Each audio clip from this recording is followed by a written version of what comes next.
Now next most important chapter is journal. Journal is the one of the most important chapter in accountancy because अगर हमें English सीखनी है तो सबसे पहले ABCD की ज़रूरत पड़ेगी, मैथमेटिक्स सीखनी है तो काउंटिंग की ज़रूरत पड़ेगी, उसी तरह अगर हमें अकाउंटिंग प्रोसेस परफॉर्म करना है तो उसके लिए जर्नल सबसे ज़रूरी है। अगर जर्नल ही नहीं आती है तो हमें आगे का कुछ भी प्रोसेस परफॉर्म करना नहीं आएगा। So journal is one of the most important chapter. So now we understand about journal कि what is journal. It is a primary books of account which records all the financial transactions in a chronological order. So first we try to understand why journal is a primary books of account. Because business में जितने भी transactions arise होते हैं तो उन सभी transactions की सबसे पहले फर्स्टली रिकॉर्डिंग कहाँ की जाती है, जर्नल में की जाती है। तो प्राइमरी का मीनिंग क्या होता है, फर्स्ट, यानी कि सबसे पहले ट्रांजैक्शन कहाँ रिकॉर्ड होता है, उसके बिगिनिंग कहाँ से होती है, जर्नल से होती है। सो सबसे पहले ट्रांजैक्शंस की रिकॉर्डिंग करने की शुरुआत जर्नल से की जाती है। So journal is a primary books of account which records all the financial transaction in chronological order. जितने भी बिजनेस में फिनेंशियल ट्रांजैक्शन अराइज होते हैं तो उन सभी फिनेंशियल ट्रांजैक्शन की क्रोनोलॉजिकल ऑर्डर में, सिस्टमेटिक ऑर्डर में रिकॉर्डिंग जर्नल से की जाती है। ओके, जर्नल के अंदर की जाती है। सो मैंने है ना यहाँ पे कुछ ट्रांजैक्शंस भी दे रखे हैं। 2021 1st April started business with cash ₹10 lakh. 3rd April deposited into bank ₹1 lakh. 5th April purchase goods ₹1,25,000. So one by one हम ट्रांजेक्शन्स को रिकॉर्डिंग या जर्नल में कैसे करते हैं वो हम सीखते हैं। सो यहाँ पे मैंने जर्नल का फॉर्मेट बनाया, date, particulars, ledger folio, debit and credit. So 2021, अब हमें पता है कि फिनेंशियल ईयर स्टार्ट कब होता है और एंड कब होता है। 1 अप्रैल को हमारा फिनेंशियल ईयर स्टार्ट होता है और एंड होता है 31 मार्च को। सो 2021 1 अप्रैल हमारा फिनेंशियल ईयर स्टार्ट हुआ और हमने बिज़नेस की शुरुआत की। सो बिज़नेस को स्टार्ट करना है तो सबसे पहले हमें फ़ंड्स की ज़रूरत पड़ेगी और उसी फंड्स को हम बिज़नेस में इन्वेस्ट करेंगे। सो हम डबल एंट्री सिस्टम फॉलो करते हुए अकाउंटिंग प्रोसेस को परफॉर्म करते हैं, यानी कि every transaction has 2 aspect, debit and credit in equal amount. So first transaction जो हमारा था, started business with cash ₹10 lakh, यानी कि बिजनेस को स्टार्ट करने में हमने 10 लाख रुपीज़ इन्वेस्ट किए। 10 लाख रुपीज़ इन्वेस्ट करते हुए हमारा बिजनेस स्टार्ट हुआ मार्केट में। सो हमने एंट्री की cash account debited to capital. तो इस ट्रांजेक्शन में हमें सबसे पहले 2 आस्पेक्ट्स फाइंड आउट करने होंगे। तो सबसे पहले अगर हमें बिजनेस स्टार्ट करना है तो फंड्स का अरेंजमेंट करना होगा, फंड्स का इकट्ठा करना होगा। तो फंड्स को इकट्ठा किया हमने 10 लाख रुपीज़। ओके, तो 10 लाख से कैश की वैल्यू इंक्रीज़ हो जाएगी। सो हमने रूल्स ऑफ डेबिट क्रेडिट के अंदर हम ऑलरेडी स्टडी कर चुके कि इंक्रीज दी असेट्स डेबिट, तो कैश हमारे लिए करंट असेट्स है।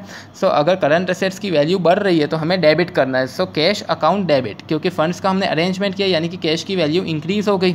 सो कैश की वैल्यू इंक्रीज़ हो रही है, असेट्स की वैल्यू इंक्रीज़ हो रही है, तो हमने डेबिट किया 10 लाख से।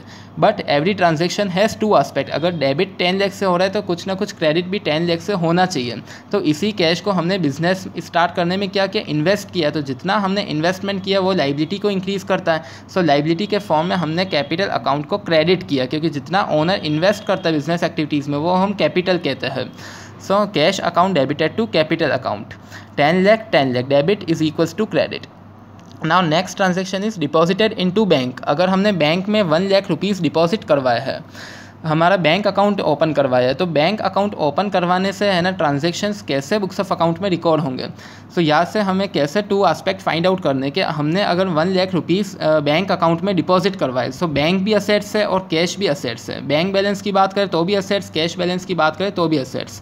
हर एक ट्रांजेक्शन के 2 आस्पेक्ट्स होते हैं। तो अगर सपोज मैं बैंक में 1 लाख रुपीज़ डिपॉजिट करवाता हूँ, यानी कि बैंक बैलेंस तो इंक्रीज़ हो जाएगा, ये तो तय है कि बैंक बैलेंस इंक्रीज़ हो जाएगा 1 लाख से, यानी कि bank account debit, because bank is assets. So bank assets है तो हमने बैंक अकाउंट को डेबिट किया। क्यों? क्योंकि बैंक बैलेंस इंक्रीज़ हो रहा है 1 लाख से, बट इंक्रीज़ ज़रूर हो रहा है, लेकिन उसके साथ साथ दूसरी तरफ हमारा कैश बैलेंस भी रिड्यूस हो रहा है, क्योंकि जितना हमारे पास कैश बैलेंस अवेलेबल था उसमें से 1 लाख रुपीज़ हमने बैंक में डिपॉजिट करवा दिए। उससे बैंक बैलेंस तो इंक्रीज़ हो गया, बट कैश बैलेंस कहीं ना कहीं डिक्लाइन हुआ है।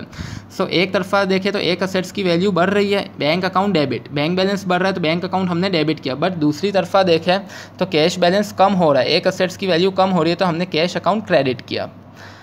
Next transaction purchase goods rupees 1,25,000, हमने 1,25,000 के गुड्स परचेस किया। अब यहाँ से हमें 2 एस्पेक्ट्स फाइंड आउट करने हैं। गुड्स परचेस किया, गुड्स हमारे लिए असेट्स हैं, इंक्रीज ये असेट्स डेबिट, तो हमने परचेस अकाउंट को डेबिट किया क्योंकि स्टॉक की वैल्यू, गुड्स की वैल्यू बिजनेस में इंक्रीज हो चुकी है। बट इंक्रीज होने के साथ साथ हमने उस स्टॉक पर टोटल 1 लाख का अमाउंट भी 1,25,000 का अमाउंट भी स्पेंड किया है, यानी कि ये आउटफ्लो ऑफ कैश है, पेमेंट किया हमने। तो ज़रूर स्टॉक की वैल्यू इंक्रीज़ हुई है, लेकिन उसके साथ साथ कैश बैलेंस भी रिड्यूस हुआ है। कितने से 1,25,000। तो अगर स्टॉक की वैल्यू 1,25,000 से इंक्रीज़ हो रही है, लेकिन पेमेंट करने के साथ साथ कैश बैलेंस भी रिड्यूस हो रहा है, डिक्लाइन हो रहा है 1,25,000 से। सो इंक्रीज या असेट्स डेबिट, तो मैंने परचेस अकाउंट डेबिट किया। डिक्रीज या असेट्स क्रेडिट, तो मैंने कैश अकाउंट क्रेडिट किया। Purchase account debited to cash account. Now next is goods sold goods on cash rupees 82,000। So मैंने गुड्स सेल किया 82,000 ऑन कैश। अब अगर मैं गुड्स कैश पे सेल कर रहा हूँ, इट मीन्स कि जो मैंने गुड्स 82,000 के सेल किया मार्केट में, उस पर मुझे पेमेंट रिसीव हुआ। तो पेमेंट रिसीव हुआ, इट मीन्स कि inflow of cash. Increase the cash debit, increase the assets debit, तो मैंने कैश अकाउंट डेबिट किया और उसकी जगह मैंने सेल्स अकाउंट को क्रेडिट किया। Cash account debited to sales account. Next जो हमारा ट्रांजैक्शन है वो है फर्नीचर परचेस्ड रुपीज़ 35,000। सो 35,000 का हमने फर्नीचर परचेज़ किया। फर्नीचर हमारे लिए असेट्स है, सो असेट्स की वैल्यू बढ़ रही है। Increase assets debit, increase the value of furniture debit, तो मैंने फर्नीचर अकाउंट डेबिट किया बट उसके साथ साथ कैश अकाउंट क्रेडिट किया, क्योंकि फर्नीचर 35,000 का परचेज़ किया लेकिन उसके साथ साथ मैंने पेमेंट भी किया है। सो पेमेंट करने की वजह से कैश बैलेंस रिड्यूस हो जाएगा, so decrease the cash credit. Now next purchase goods from Rahman limited rupees 50,000। मैंने गुड्स परचेज़ किया रहमान लिमिटेड कंपनी से 50,000 का। अब थोड़ा सा हमें यहाँ पे चेंज लाना है, क्योंकि वैसे परचेस अकाउंट कॉमन रहेगा, परचेस अकाउंट डेबिट होगा, बट उसकी जगह कैश अकाउंट क्रेडिट नहीं होगा। क्यों नहीं होगा? बिकॉज हमने क्रेडिट पे गुड्स परचेज़ किए हैं, अभी तक हमने पेमेंट नहीं किया। इट मीन्स कि पेमेंट नहीं किया तो कैश बैलेंस पर कोई इम्पैक्ट पड़ेगा ही नहीं, आउटफ्लो होगा ही नहीं। बट फ्यूचर में कभी ना कभी हमें पेमेंट करना ही है। सो रहमान लिमिटेड एक तरह से हमारे लिए क्रेडिटर है, लाइबिलिटी है।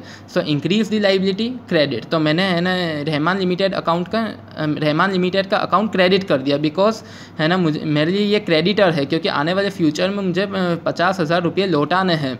सो purchase account debited to Rahman limited account. Next goods sold to Rajul rupees 16,500। So मैंने 16,500 रुपीज़ का गुड्स सेल किया राजुल को क्रेडिट पे, यानी कि पार्टी का जहाँ पे नाम गिवन है हमें, ओके। जिस ट्रांजैक्शन में पार्टी का नाम गिवन है तो यानी वो ज़रूर क्रेडिट ट्रांजैक्शन है, और उसके साथ कैश बैंक कुछ भी गिवन नहीं है तो यानी ज़रूर वो क्रेडिट ट्रांजैक्शन है। So goods sold to Rajul rupees 16,500। मैंने गुड्स क्रेडिट पे राजुल को सेल की, यानी कि वो मेरे लिए डेटर है। सो आज नहीं तो कल मुझे कभी ना कभी पेमेंट तो रिसीव होगा ही उससे, अभी रिसीव नहीं हो, लेकिन कल तो 16,500 मुझे रिसीव होने वाले ही है राजुल से। तो राजुल मेरे लिए डेटर है। सो डेटर हमारे लिए असेट्स है, increase the assets debit, increase the debtors debit, तो मैंने राजुल का अकाउंट डेबिट किया। बट दूसरा अकाउंट मुझे क्रेडिट भी करना है, वो है sales account. So Rajul account debited to sales account 16,500। Next purchase calculator rupees 150। मैंने 150 रुपीज़ का कैलकुलेटर परचेज़ किया। See here paid for calculator rupees 150, यानी कैलकुलेटर परचेस करना एक तरह से नॉर्मल एक्सपेंस है, कॉमन एक्सपेंस है, यानी स्टेशनरी एक तरह से। तो मैंने स्टेशनरी का अकाउंट डेबिट किया। Stationery account debited to cash account, क्योंकि increase the expense debit. So expense किया यहाँ पे स्टेशनरी परचेस करना, स्टेशनरी पे मैंने 150 अमाउंट स्पेंड किया, यानी कि कैश बैलेंस भी रिड्यूस होगा, असेट्स की वैल्यू भी रिड्यूस होगी। So stationery account debited to cash. Now next paid salaries rupees 2,000। अब मैंने 2,000 की सैलरीज पे की। So salaries account debited to cash. Salaries भी एक्सपेंस है, increase expense debit, but salary pay की यानी 2,000, यानी पेमेंट किया मैंने, आउटफ्लो ऑफ कैश है 2,000 का, तो decrease the cash, decrease the assets credit.